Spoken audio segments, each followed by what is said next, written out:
The Electric Company was an educational program from the Children's Television Workshop, the same folks who created Sesame Street. The strangest part of the Electric Company wasn't what aired on television. Millions of children watched its goofy sketches and colorful characters without ever realizing the real mission unfolding behind the scenes. While parents saw harmless entertainment, the people making the show were quietly fighting one of America's biggest educational crises. How did a bizarre children's comedy become one of the most successful literacy experiments in television history? Join us as we uncover the remarkable story behind the Electric Company. The American Reading Problem. It took Sesame Street just 2 years on air to become the favorite show of every little American child in the 70s. But that success created a problem for Children's Television Workshop founders Joan Gans Cooney and Lloyd Morrisett. Sesame Street taught the little ones their numbers and basic vocabulary. But what about the kids who had aged out of Big Bird's neighborhood and still could not read? The numbers were alarming. Government estimates at the time placed the national illiteracy rate at roughly 1 in 10 Americans. But that statistic obscured an even more troubling reality. Children who fell behind in 2nd or 3rd grade rarely caught up. The gap, once formed, became a canyon. The prognosis for a child still struggling at age 8 was, in the words of executive producer Samuel Gibbon, not wonderful. These were the kids who would grow up to be functionally illiterate adults, unable to fill out job applications, read their children's school notices, or participate fully in civic life. The U.S. Office of Education had launched an ambitious campaign called Right to Read, which aimed to eliminate illiteracy during the 1970s. The funding for the Electric Company became entangled with this literacy push, championed by First Lady Pat Nixon. The irony is almost too perfect. A federal literacy emergency, the Nixon administration, and a psychedelic children's show with a funk soundtrack, all connected by a thread that nobody watching the program would ever have suspected. That gap between the mission's seriousness and the surface silliness is the whole magic trick. Here is what the show's creators figured out. The kids who needed this most had already decided that anything school-shaped was the enemy. They had developed what psychologists call learned helplessness, a belief that they simply could not do it, so why try? As Gibbon put it, the Electric Company was conceived as a comedy show that tried to teach. The comedy came first.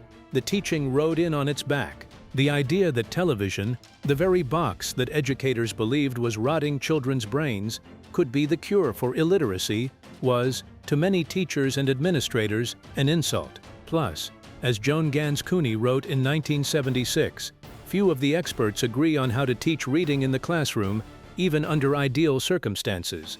Getting them to agree on how to teach reading through television seemed nearly impossible. But impossible ideas only work when someone can prove them. So how do you build a comedy show that actually teaches children to read? The research that made everything work. Since many educators considered the use of TV for teaching as heresy, the Children's Television Workshop decided to find those who didn't. They assembled a team of psycholinguists and reading specialists who spent 18 months developing the educational framework before shooting even started. In today's world, it is standard practice to ensure kids' shows are well researched. But at the time, the research behind the Electric Company was unprecedented in the history of children's television. Barbara Fowles was one of those researchers. She was in graduate school studying developmental psycholinguistics, the science of how children acquire language, when the workshop hired her. Her job was to ensure that every single segment actually taught something meaningful. Instead of merely teaching new words, the curriculum focused on decoding, teaching children the relationship between written letters and the sounds they represent, giving them tools to figure out unfamiliar words on their own.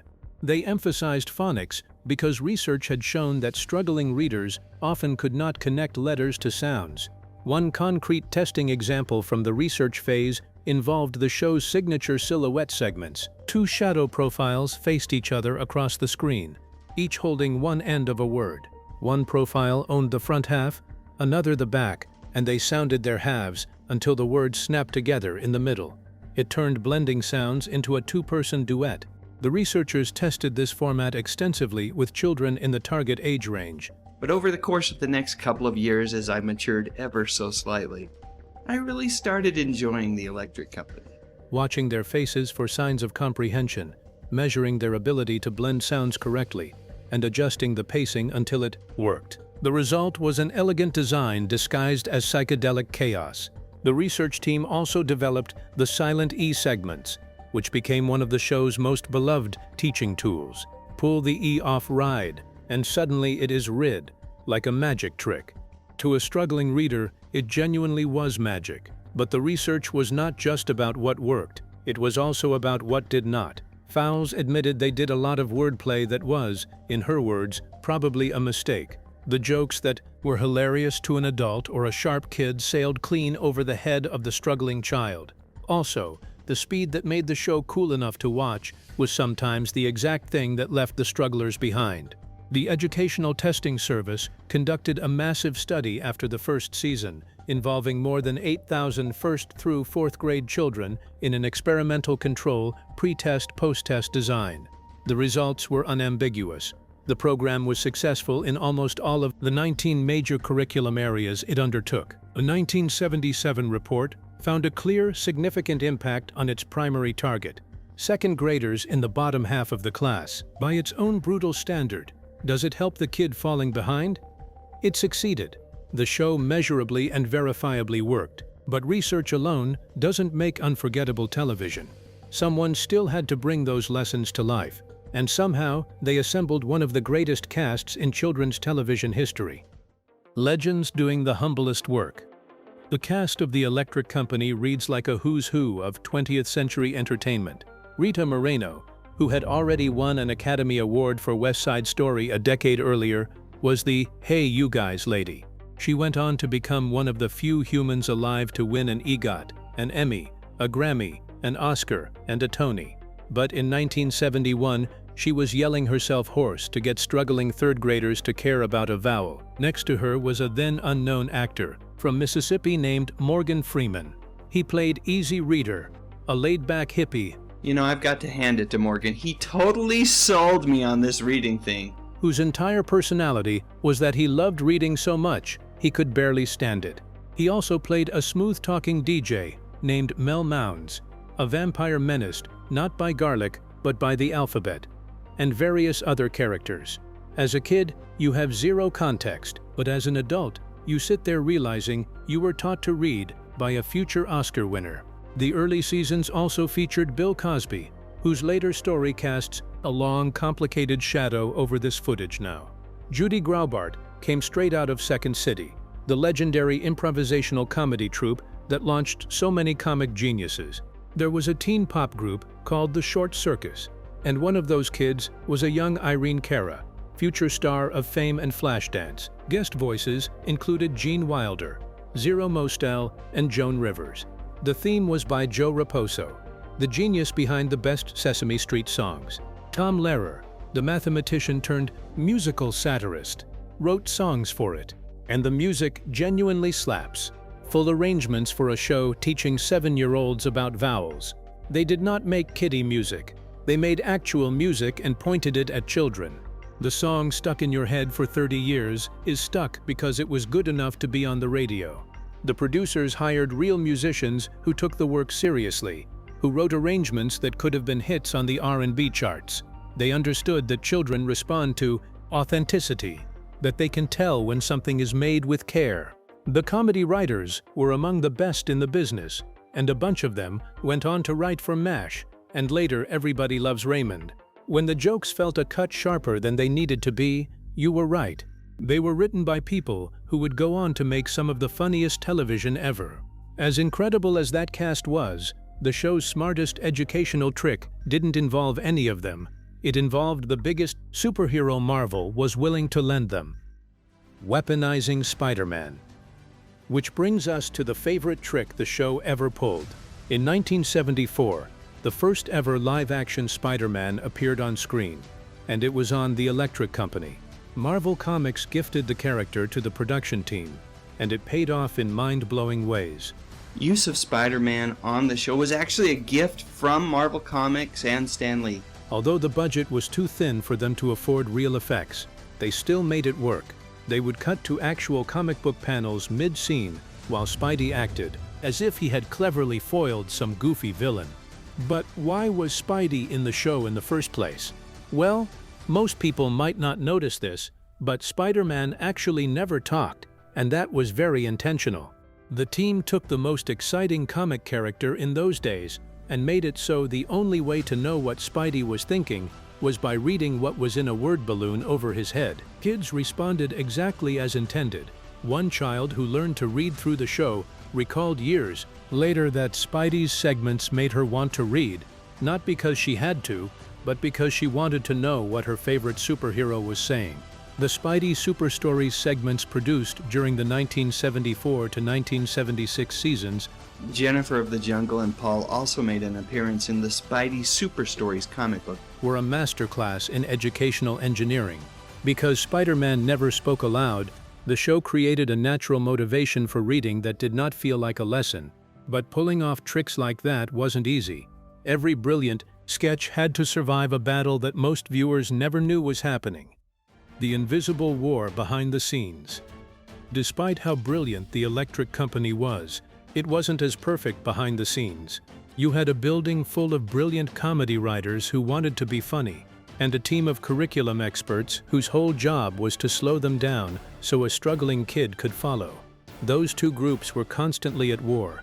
Judy Grabert said being told to slow down and linger on the word on the screen could be torture for a performer.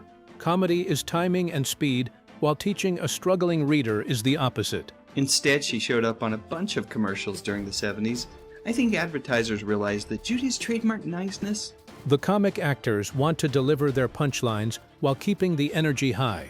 But the curriculum experts want to make sure the words stay on screen long enough for a struggling reader to decode them. Sometimes, the curriculum people lost. Fowles admitted they did a lot of wordplay that was, in her words, probably a mistake. The jokes that were hilarious to an adult or a sharp kid sailed clean over the head of the struggling child. Her example is perfect. There was a detective named Fargo, North Dakota. A pun on Fargo, North Dakota. A struggling 7-year-old does not know Fargo, North Dakota. Also, the speed that made it cool enough to watch was sometimes the exact thing that left the strugglers behind. The show was trying to be two things at once, a comedy show and a reading curriculum, and sometimes those two things were fundamentally incompatible. But despite all those compromises, the show still accomplished exactly what it set out to do, which makes what happened next almost impossible to understand. So why cancel something that was working? The cancellation that made no sense. But the issues were minimal compared to the effects the show did have on its target audience. The show won 2 Emmys while succeeding at helping kids who were falling behind. So why did they cancel it? Well, the answer is quite simple. Money. When it was time for the workshop to decide on which show could generate the revenue to sustain the whole company, they chose Sesame Street. The decision made a lot of sense because of the many levels of income that Sesame Street has to offer. It had an entire merchandising empire. It had Big Bird, Nemo. Basically, it is the cash cow. The Electric Company, on the other hand, barely had items to sell. The show was only allowed to produce a total of 1 LP featuring songs and cast members from the show, whereas Sesame Street seemed to crank out records by the day. So, in 1977, the show stopped production, and 8 years later, it stopped running on PBS. Some people fought to keep it, Joan Gans Cooney among them, but the numbers were incomparable. The show that was saving children was sacrificed for the show that was selling toys, and yet it never fully died. It lived on in reruns for years. It came out on DVD in 2 boxed sets, and in 2009, it got a full reboot. That should have been the end. But decades later, someone decided lightning could strike twice. The reboot. In an attempt to bring back the Electric Company's magic for a new generation, Sesame Workshop and Karen Fowler produced and developed a new series. It ran on PBS Kids Go from January 19, 2009 to April 4, 2011, with reruns continuing until August 31, 2014. Of course, many things had to be refitted. like the music had to be more hip-hop, and the content also more informed by decades of further educational research on reading. The New York Times described it as a weekly, more danceable version of its former daily self. The reboot faced challenges the original never did, trying to stand out amid so much children's programming, trying to shake the stigma of educational television.